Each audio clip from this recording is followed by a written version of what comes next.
Tom, before we begin, Natasha and I would both like to extend our deepest sympathies to you and your family on the passing of your mom.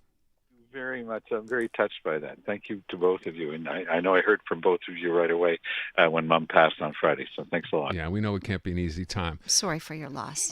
So, Tom, let's get into it. Look, I'm not sure if this is fair, but we've had a lot of chances now to hear from Paul St. Pierre Plamondon. I did a rather extended interview with him on the Gazette's Corner Booth podcast the other day. Yes, he's coming across, and I think the Journal de Montréal, José Legault's column this morning says that, right? The fact that he's reached out to the Anglo community, realizing he's not going to get any votes, but he's still doing this anyway. Yep. And I wonder what you think, A, of that, and B, of this argument, because it came up when we asked people, well, has what you heard made you even think potentially of voting PQ? Then the whole argument over equalization payments came up, and he actually said this in the podcast. He said, we send out, and I'm going to use round numbers here, we ship out about $80 billion a year from Quebec to the feds. We get back about, say, $20 million in equalization payments. Net, we're up $60 billion, and we would use that money and we'd be great. Do those numbers, do they appear accurate to you? Well, there are a couple of things that have to be looked at. One would be Quebec's share of the national debt, because you don't exactly get to walk away from that. And the other thing, of course, would be the fact that everything else that the federal government pays for. So you want an independent country, then you've got to have everything from a central bank to pay for your ports, to pay, for armed forces, if this is the case. So it's a bit facile, but it's the type of argument that I've heard over the past 40, 50 years so often that I think that it becomes a bit numbing after a while. It doesn't resist any serious analysis. And by the way, he's a smart guy, but this is the type of thing that should be beneath his level of ability to analyze. He's really taking people for fools when he comes up with numbers like that. And yet we have texters that are saying, listen, at least we know what we get with him, as opposed to Legault pretending to be something he isn't. Then we have other texters, Tom, that are reminding us that Legault, back when he was campaigning, said, don't worry, Anglophones, I'm going to be there for you. So can you support Paul St. Pierre Plamondon and put aside what he truly stands for? Well, you have to look at what the party does, because PSPP, by the way, is a really good salesman, and he is a great representative of his party. Sure is. But pay a little bit more attention to Pascal Bérubé, because anytime the CAQ comes up with something, whether it's Bill 96 or the attacks against the English universities, the minute, even though it still made no sense when they went from $17,000 a year to $12,000 a year for tuition for kids from out of province, because the average tuition at the U of Toronto or the UBC is $6,000, so it still made no sense at all. The PQ is there saying, they're backing off. They're going too light on the English. So it's been a race to the bottom. It's the lowest common denominator between the CAQ and the PQ, and there's nothing but misery in there for the English-speaking community of Quebec. The other thing that I noticed was today's question period. I followed with interest the Quebec Liberal Party, which honestly embarrassed itself. I mean, it's almost as if they had held a meeting and said, what can we do to make ourselves totally irrelevant in today's debate? So there were interesting issues out there about government integrity, always a hot topic, with regard to fundraising. No, they didn't touch that.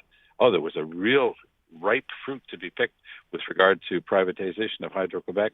No, we'll leave that alone. They left that one to the PQ. PQ only gets one question at question period, and they did really well. I mean, this is PSPP against Legault. He scored very heavily on the CAQ with regard to potential privatizations at Hydro-Quebec. What did the Liberals go on? A series of, can I lecture you questions about small and medium-sized businesses. Now, it's not that SMEs are not an important topic generally, but on the first day back for question period, if you were doing it on purpose to come up with a series of questions that will guarantee no media coverage, it would have been the questions that the Liberals asked today. I was gobsmacked. Wow. I could not believe what I was watching. The other thing I just want to point out quickly is in listening to PSPP, I feel this little sense of desperation, like how we're just so hungry to have anybody speak to us or make any sense to us whatsoever. And again, the Liberals not taking advantage of that. Well, no, that's a really great analysis. I agree completely with what you're just saying. It's like any port in a storm. The average Quebec voter is saying, okay, I'm so tired of this guy Legault. He's really long in the tooth, and I just want to see the end of this guy. And right now, he's a young and energetic guy, and he speaks well, and he's selling his stuff. His sovereignty stuff is nothing new to me or to anybody who's been around politics in Quebec for long enough, but it's at least an attempt to come up with a new narrative.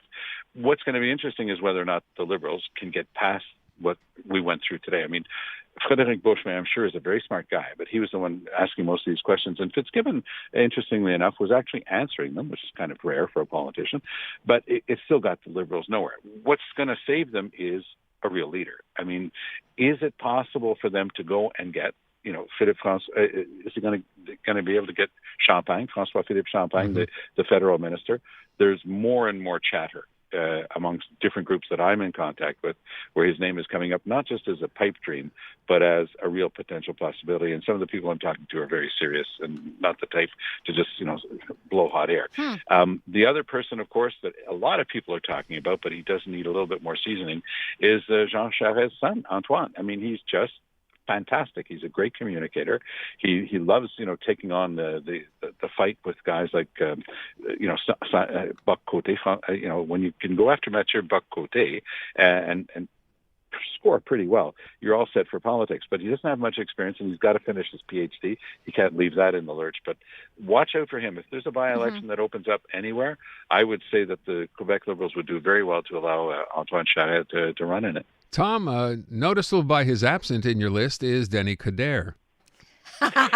Yeah, well, poor old Denis. I mean, the good news is he wasn't in Quebec City today, of course, and he's not a serious candidate, but he's somebody who's going to draw a lot of attention to himself, and depends on the type of rules that the Liberals come up with, because the rules are often very different from party to party. When I was running for the leadership of the NDP, essentially, it was you needed a certain number per province and stuff like this.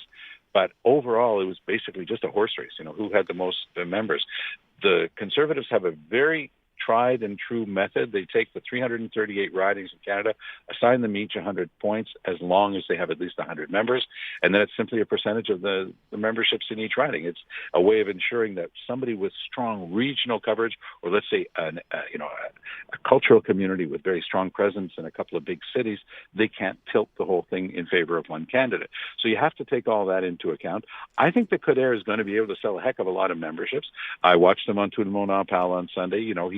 He's working hard to get his old game back. I still don't believe for one second that he's got the slightest chance of becoming the leader of the Quebec Liberal Party, but he might provide a little bit of spice in the campaign. It's funny. You said he's not a serious candidate, and I would have said, but he thinks he's a serious candidate, right? He does. Of course. Yeah. That's very Denis Coderre. Hope springs eternal. And yeah, it's exactly right. It's Denis Coderre. But no. I mean, nobody in the Quebec Liberal Party thinks for one second that he would make a good leader, period. Sorry.